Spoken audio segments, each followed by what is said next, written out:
It's A-level results day, and you're either looking at great things happening and success and elation, or you've got to worry about clearing.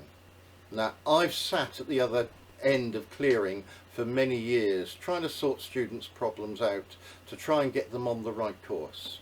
So let's see if I can give you some advice to try and help you.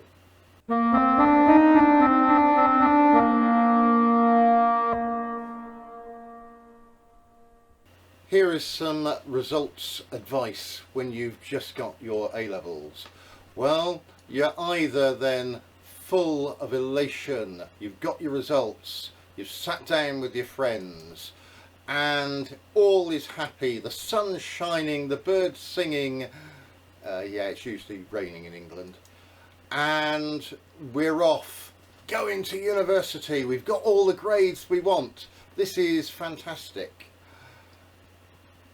Or maybe quite not.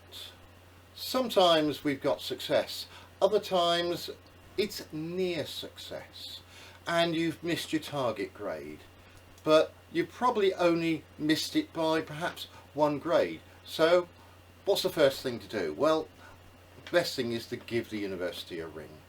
Now, they're probably going to ring you, but it won't matter really if you give them a ring, and you can find out straight away what's going to happen, whether they're going to take you or whether in fact you have to go to your second choice, and that's going to become your main choice, and that's where you're going to be going.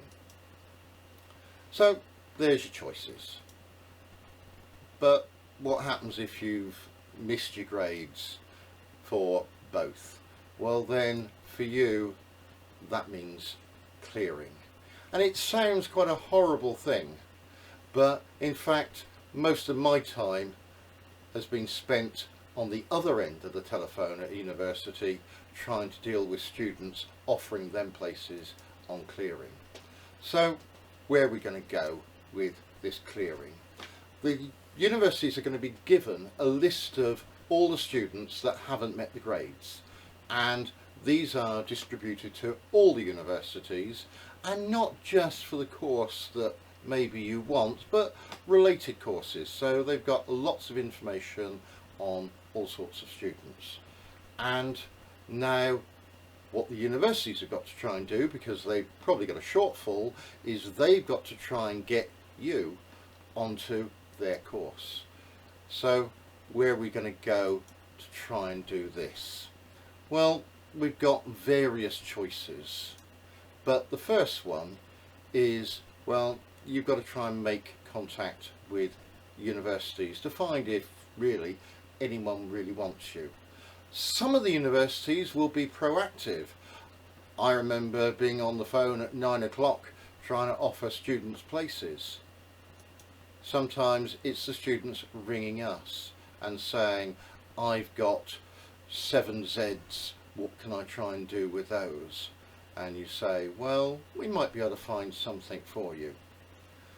Generally we find all sorts of bits and pieces for you, and these bits and pieces are going to be courses which may be the one that you want, but it might be one that you hadn't quite thought about and you want to go for that one instead.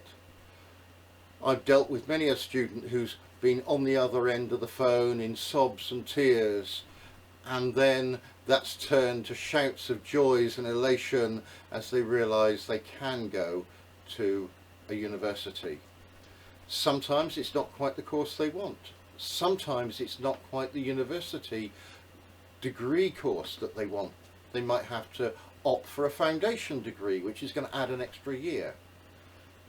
But you've got the choices. So get on to clearing if you failed, and talk to the university tutors, because they are waiting for you to call so they can go home having done their job, which is fill all the university places. So good luck to you.